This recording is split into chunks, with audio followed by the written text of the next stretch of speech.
Hi, everyone. Welcome back to another episode of the Pickles and Bacon Show Rewind. I am Bacon. No, you pickles. I'm bacon. Okay, I'm We go through these Pickles. every time. Know who you are. You're pickles. I'm Pickles, and that dude over there giving me crap all my life is my stupid brother, Bacon. I think that's his name. But she's telling me she should be a gherkin. I'm just saying.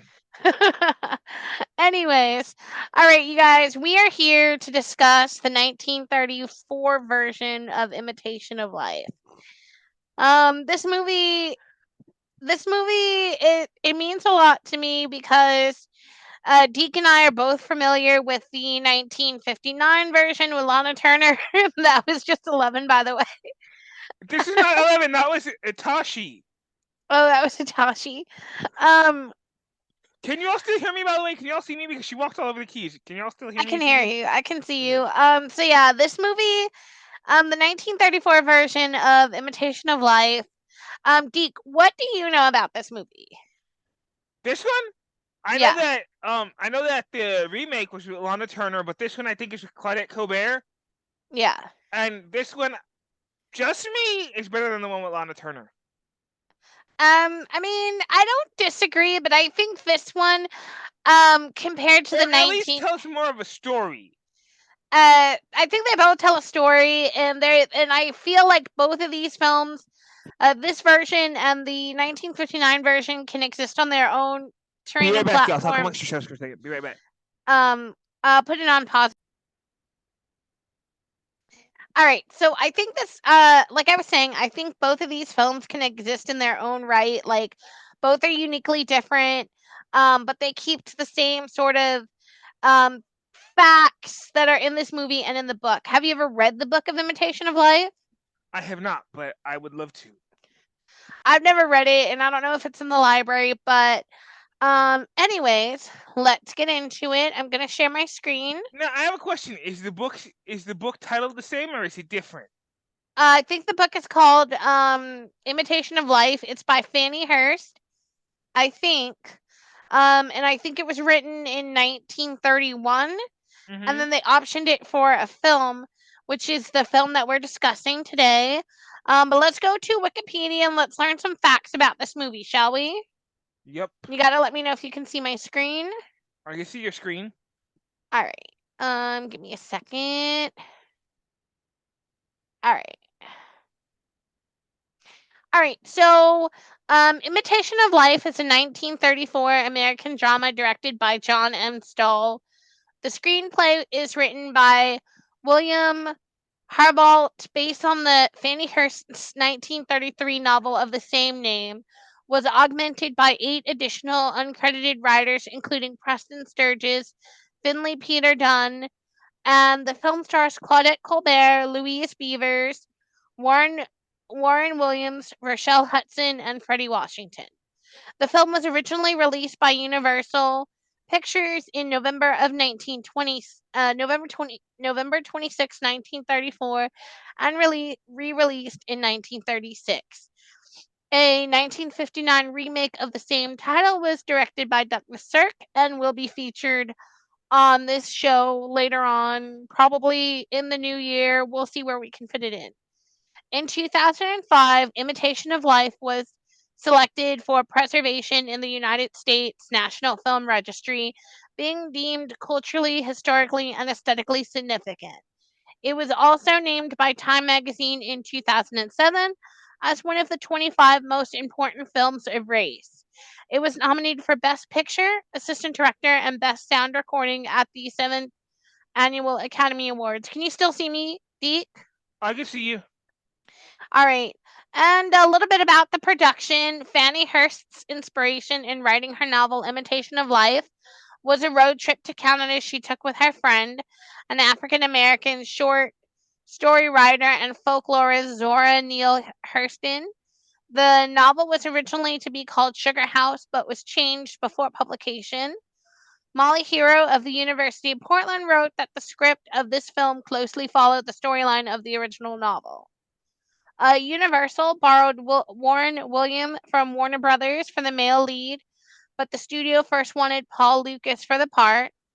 The parents of the child playing Jessie as a baby changed her name from Baby Jane to Juanita Quigley during production of the film.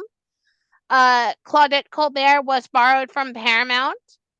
Universal had difficulty receiving approval from censors at the Hayes office for the original script they'd submitted for Imitation of Life. Joseph Breen objected to elements of miscegenation in which the story not only violates the production code, but is very dangerous from a standpoint of both industry and public policy. Um, they also objected to some language, so on and so on and so on. Okay, I'm done reading that. So let's jump into it, shall we? Let's stop sharing. Just a minute. Time out a second. I gotta check on your food. Give me a sec. Okay, hold on. All right. In rewatching this version of the movie, I found that there were like a couple of scenes that some of the big scenes in this film were also key scenes that they redid for the remake as well. You'll hear about them here momentarily, but anyways, let's get into it. So, of course, do you remember how the movie opens? Well, I know the 1959 one opens with all the little diamonds falling. So remember there's the beginning credits on this one, and then Claudette Colbert, who plays Bee Pullman, is giving her little girl Jessie a bath, and she Oh, drops okay, her okay, rubber okay. ducky. Remember, she drops her rubber ducky Her into quack quack. into the water, and she wants her quack quack, and B makes a huge thing of like dressing her, and they have this little discussion that the baby doesn't want to go to day nursery, and she's all really cute. And so B has to go downstairs to answer the phone for a second, and then the baby falls in the water trying to get her quack quack and all of that. So after that part, then we go into the kitchen, I guess to make breakfast or whatever. It's really so with this movie, I had a hard time kind of figuring out what was going on and trying to differentiate what was going on because I was blinded by the racism, first of all. Um, and then so in this kitchen scene, like Claudette Colbert or like B. Pullman is like talking to her daughter, and then this woman comes to the door, and it's Delilah. She's looking for. She says she's there to answer the ad regarding the maid position, and she has her little girl with her. Miss Pullman tells her that she's in the wrong place, and that she doesn't need a maid. She couldn't afford one. And then they have Delilah come in and like try to talk her into it. Now, I had a hard time with the way they portrayed Delilah in this movie because I don't know. I don't know if this was a sensory thing or if this is how this character is written because I've never read. I I have never had the pleasure to read the book, and I feel like movies in the 1930s always exaggerate the African American characters, and I feel like they were exaggerating her here, and especially like with the Aunt Delilah's flour mix and all of that. That's gonna come up here shortly. So the women start to talk, and then she says that she has a little girl and she's not going to go anywhere without. Delilah says that she has a little girl and she's not going to go anywhere without her little girl. And then they introduce us to baby Piola, and you can tell she's like biracial or whatever, and she looks a little bit white. Um, the next thing I have noted is that Jesse calls Delilah horsey, which I don't know what that was about. I don't know if that was coverted racism, but whatever, I digest. First of all, it's a 1934 movie. Go figure. Number one. Exactly. Number two, this is why I won't watch movies like this because of all the hidden underlying races. Yes. That But is for not the to say that I don't like this movie because I do. I just hate all the underlying racism. Gone with the Wind, I'm looking at you too.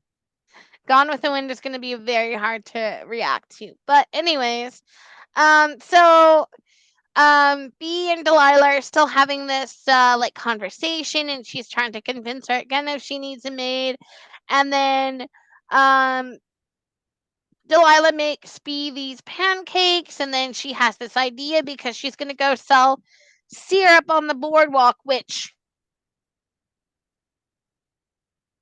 I see what you did there. Anyways, um, then B sort of relents and tells Delilah that she can have the room in the back of the apartment if she wants to stay. And then the next scene, okay, this is what I didn't understand because in this movie I felt like they queer baited us too because this was a little weird, but B returns from selling syrup and um B asks about her daughter Jessie, like how she was doing, how everything went. And she's like rubbing her feet and like all that stuff, and that comes up a lot during the movie. I don't know if it's like about friendship. Like I don't feel the way that I feel like that these two were friends the way I did in the 1953 version where it she literally says that that's her friend and not her maid, or like if you couldn't say those type of things, like I don't get that part.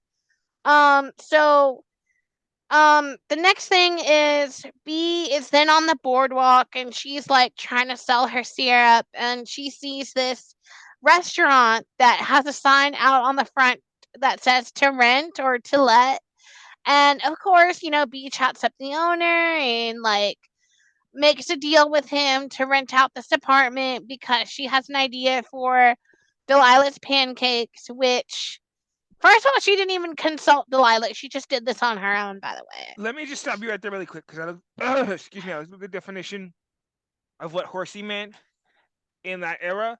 So Yeah. apparently, this is just what I found. Y'all could dispute me if you want to. I think in that time it was a racial slur, but according to what I found, it says to behave wild or difficult to manage means these kids are too damn horsey tonight. Never heard that saying.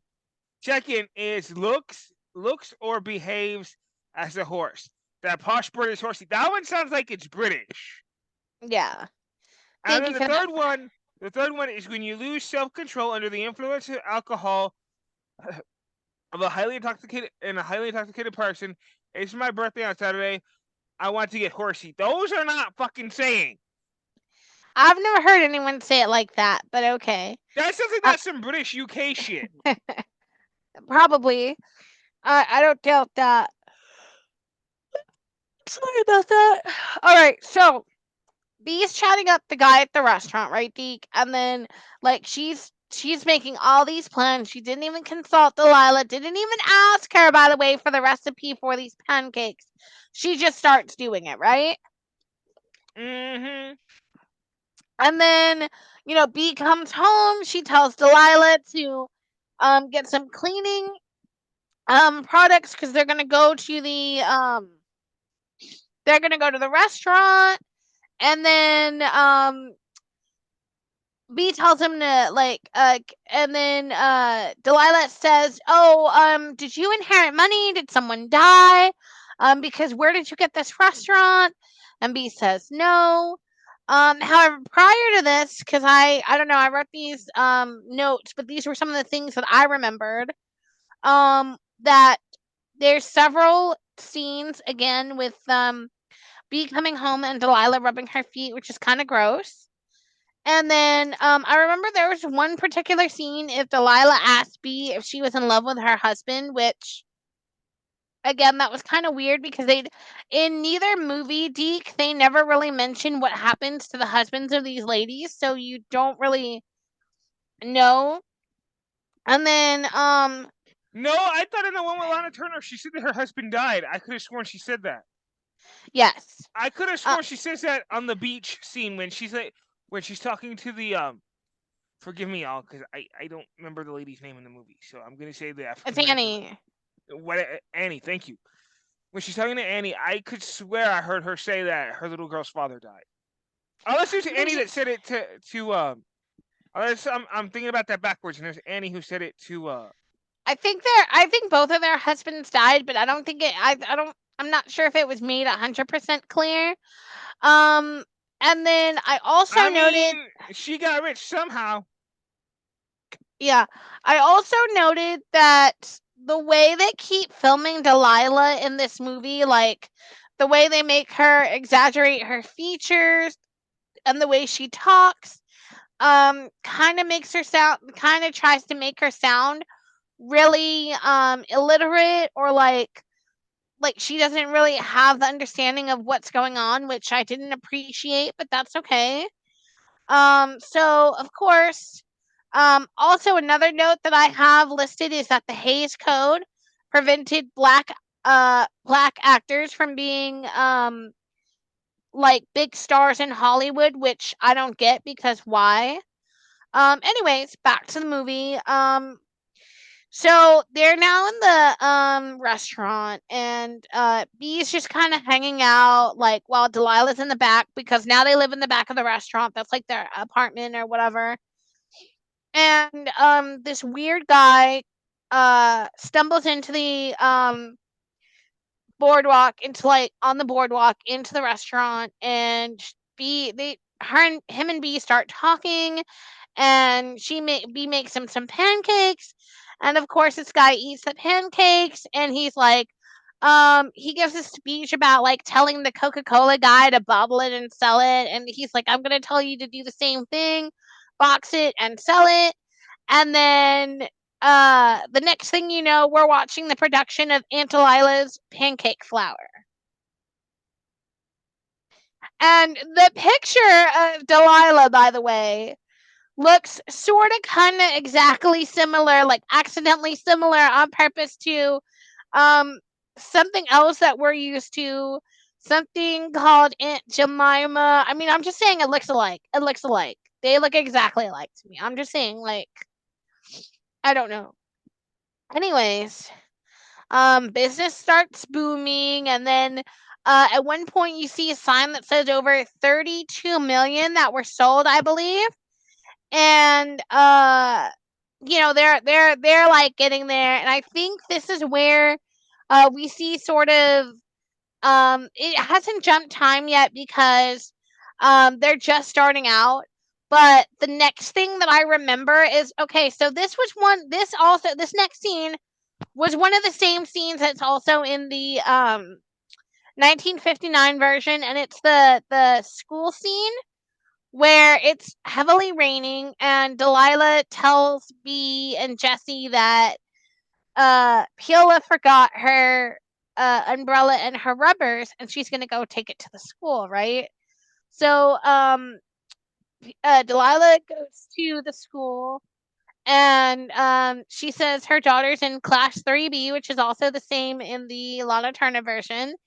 And the teacher says, "Well, there's no colored girl in my class." And then Okay, Delilah, right here. Hold on. I have a question. I have a question about this. Maybe this is a now thing, but I'm gonna ask this question. Clearly, this little girl is small, right? Like clearly she's small. yeah. And at some point, her mom had to have gone there to register her because I know that's how schools work. You mean to tell me they didn't know? Well, yeah, but back in those days, people had nannies and maids, and that was the custom and things like that. So they probably thought she was like a mammy or a maid or whatever. Like, I don't know, but I'm just saying that's like hella weird, because now we wouldn't even bat an eyelash because, like, you're so used to it, right? Okay, but that's what I'm saying because like it's weird because like I know in the school systems, right? I don't Yeah. know if they did it back then, but I know that now, and I think they do this on Little House on the Prairie too. So this is why I'm saying this. I know that that in the school whatever it is, you're supposed to register your kid. So you mean to tell me that she didn't go and register her? Okay, well, maybe she might have been with B, or some, or she may have been with B, and they may have thought she was a nanny.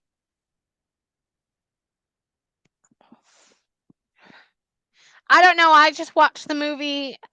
Anyways, so the camera cuts to Piola, who's trying to hide, and everyone starts whispering like, "Oh, I didn't know she was a black girl," and saying all kinds of ugly, hurtful, racist things. And um, the minute Piola hits that door, she takes off running in the rain, which again is the same in the remake of the movie, which in the remake, by the way, it looks like it's snowing, so I couldn't tell what it was. I But think I think it is snowing in that scene. If it's the scene that I'm thinking about, I think it is snowing, but it could also be rain too. I think it's raining because she's holding the boots. Anyways, so Piola runs back home and sees Jesse, who also, by the way, was sick in that scene. So that whole scene where the little girls were sick, that's also the same. But Piola goes back home, and her mom is like, and B is like, "Oh, what are you doing? Are you okay?" And then um, Delilah comes in and she tells B that Piola's been passing. And you guys, Deke and I have been we're Hispanic. We're half Mexican, we're half Puerto Rican. We look white, obviously. We're aware of how we look.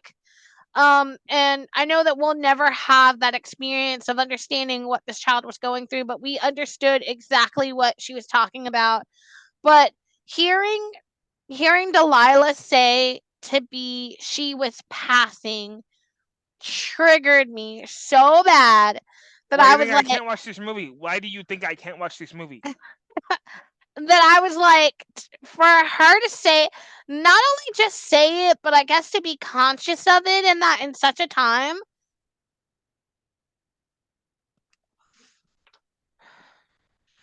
Anyways, for her to be conscious of it at such a time, and not only that, knowing that poor Piola has always been conscious of the fact that her and her mom look different. And I feel like in the you'll hear this again when I say this in the Lana Turner version, that it's apparent from a young age that her little girl knows what it's going to be like to look a certain way, and people think you're a certain way, but you have to tell them that you're black due to the stupid Jim Crow laws. I also have some questions, but I'm not going to get into that because this is going on YouTube, and we're not going to open this book. Hmm. Which is why I can see this film is very important for that. Um, so once Delilah has a conversation with B that she's passing, B tries to talk to her, and Piola just runs out of the room. She doesn't want to hear from no one, and I think that's the first time that we really kind of understand what Piola's going through, or like understand that this is going to be a fight that she's always going to have to fight, no matter what happens. And then after this whole scene, again we get another time jump with the sign about Delilah's Aunt Delilah's flour mix, that it sold a certain amount. It's like a big neon sign on top of the building. And they're in the middle of a party that Bee's throwing at her house, where she's showing off all of her money and how much money that they've made. And then also just before the scene, I think was also important was that her and B are at their accountant's office, and she says to Delilah that, she's giving she they're 50-50 partners, and she could have her own home, and she could do whatever she wants with the money. And then this part also got on my freaking nerves because, like, the fucking audacity. Delilah leans in to B, right, Deke? And she says, "Oh, don't you still want me to work for you? I still is your maid. I still cook for you and clean for you." Like making it seem that this was only all she was ever built for, or like that B was pushing her away, even though B wasn't pushing her away. She just wanted Delilah to have the same type of things that she had. And B's like, "Well, I'll just have to put the money in the bank for you so you can do whatever you want with it." She's like, "Oh, I want me a good funeral." And like that was the first indication that she's probably going to die, right? But I just thought how interesting that film was, or that part was, Deke, especially looking back on it now in like almost 80 years later or 90 years later, that scene still exists in films, and we're living in a world in 2024 where it's still divided, and where, like, hate is still such a big thing or whatever. But to like beg someone to like stay in their employ when you could have money, you know what I mean? That just I mean, what do you think about that?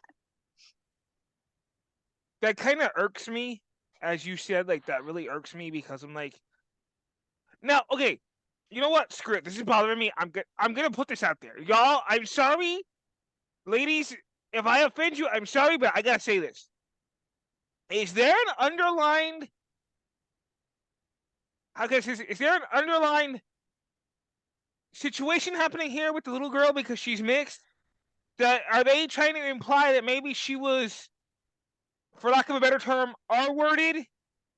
No, I don't think it's not that. It's that she's struggling with being biracial because she looks white and she understands that her life is going to be so different and she doesn't want to live that life. That's why several times throughout the film that she denies that that's her mom or denies that she is ever black or whatever and tells her mom not to come near her, not to see her. Or if she ever passes her on the street to like um not even acknowledge her, which was so terrible. Um and then we get to meet Steve Archer again. He's also in this movie. Minus all the background characters and things like that. In this movie, he's an ichthyologist, by the way, What the which is fuck is that? it's a study of fishes, which Jesse tries to That's a pull. fucking thing. I don't know, but I guess it was at the time. And Jesse tries to play it off like she knew what it was, and she didn't know what it was. Um, and then we finally get to see the beautiful Freddie Washington, who I kind of sometimes wish this movie was in color because I just wanted to see what everything would look like in the house or how everything was filmed. But I guess that's why the 1959 version gives us the Technicolor. Uh huh. Sorry, guys, it's kind of hard to get through this one. Anyways,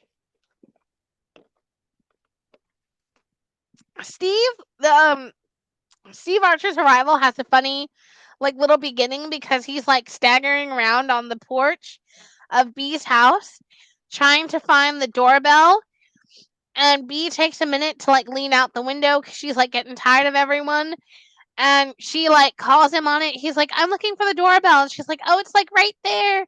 And then the door opens and he doesn't even know that that's Bee, like the famous lady who sells the pancake mix because she's like supposedly a huge ass millionaire now. Sorry, my nose is running. And then they dance and then they meet Elmer, who's the business manager who gave her the box it and sell it idea for the pancake mix, who the whole time has resting dick face. He's just like the whole time, the whole movie. Um, and then you get to see like B and Jesse and Jesse and Piola, and Piola's played by the beautiful Freddie Washington, who did such an amazing job. This was her only like big movie that she's ever made. Her only I acting think credit. yeah, I well not acting credit. I think she's in some other movies that I did like look up, but as far as being like the big star in this movie like on top billing, this is the only movie that she's ever did like that.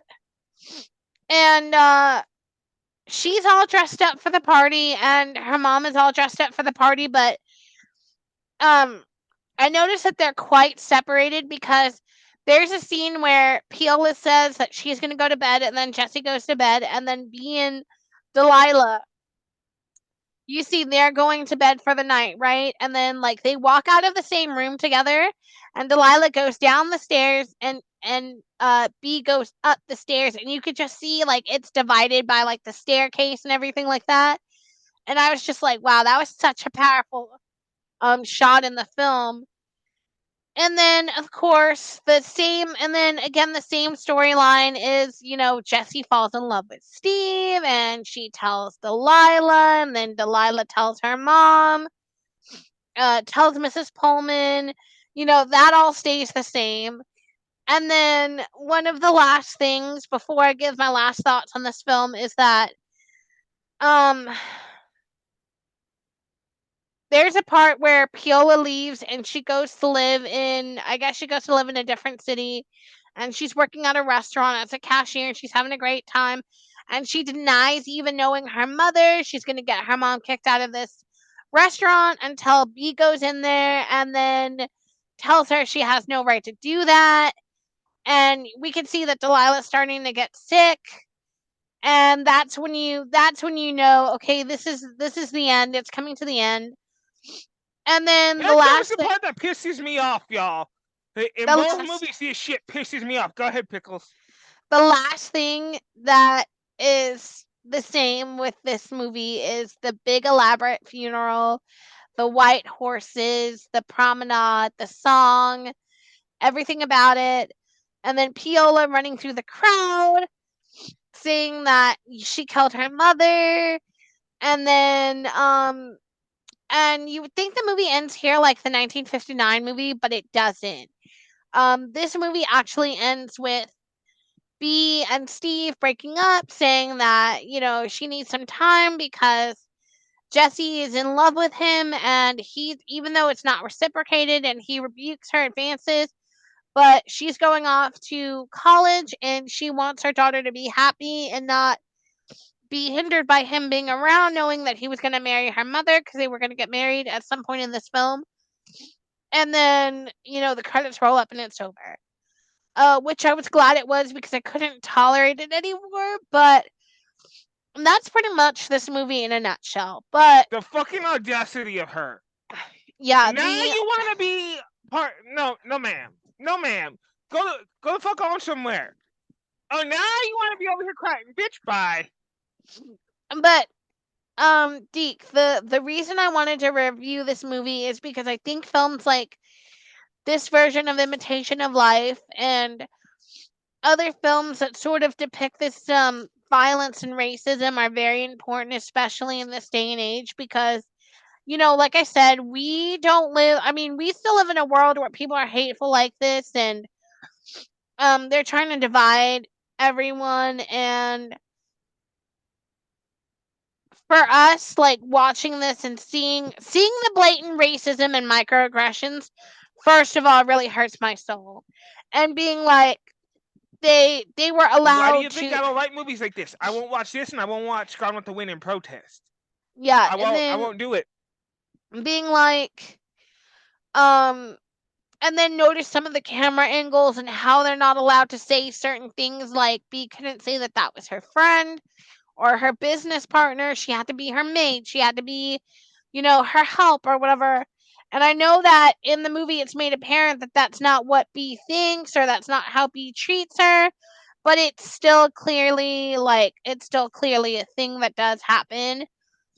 Normally, at the end of these videos we would have like character changes and things like that. But I feel like this movie just stands alone and it should stand alone as our review for and discussion for what this movie is. This one Uh, is hard for me. and let me Go clarify ahead. one thing. If y'all want to see this movie, go ahead and watch it. I'm not trying to tell you that it's not a good movie because it's a great movie. I just don't like the racist undertones in the movie.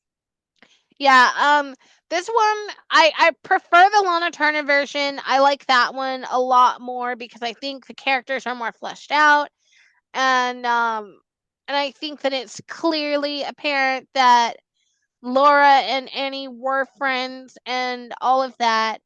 I like that better, and I think that that one is more modern. Like they don't treat Annie like she's supposed to be the maid, or like she doesn't have a say in what's going on, and that and as a black woman, she's given a whole lot more autonomy.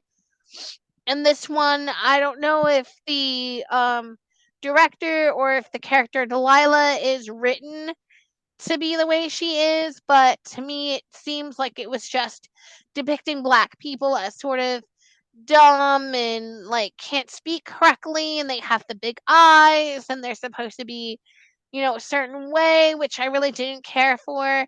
But this version of Imitation of Life is a movie that I can only watch maybe once in a big, big while. It's not something that I see all the time. It's not something that I actively go to all the time. I prefer the other version. but I think it's fair that on the Pickles and Bacon Rewind, we try to give movies a chance that we actually liked or that we've actually seen. But as for this, I'm pretty much done with this movie. What about you, Deke? I again love the movie. Y'all. Great movie. I'm not bashing it in any way, shape, or form. Love the movie. Love the acting. I just hate the racist undertones. Yeah, I would give this movie a solid. I mean, for what it is and for when it was made, I mean the acting in it is good. Um, the quality of the film is good. The quality of the story is good. I would give it a 3 out of 5. What do you think? I go a little higher. I'm gonna give it a 4 out of 5. Okay, fair. All right, you guys. We're gonna wrap up the Pickles and Bacon Show rewind for Imitation of Life. We feel like this movie needs to stand on its own. Um, Again, though, y'all, go watch it. Make your own choice. Be Make your own choice. Take whatever you want from it. Do whatever you feel, however you want. That's entirely up to you. It's just how we feel about it. I'm And not bashing the movie. Again, as I said, I'm not bashing the movie in any way. I love the movie, love the acting. I love both versions of it. I just don't like the racist undertones in it, number one. But I'm not trying to discourage y'all. If y'all want to go see it, see it. If y'all don't, that's fine too. But just know it is a beautifully done movie. The racist undertones are a little much for me. But other than that, it's a great movie. all right, you guys, take care of each other. We'll see you in a little bit. We're gonna review the Buddy. We're gonna talk about the Buddy Holly story, and then we will see you in a little bit. Mm-hmm. Bye. Bye.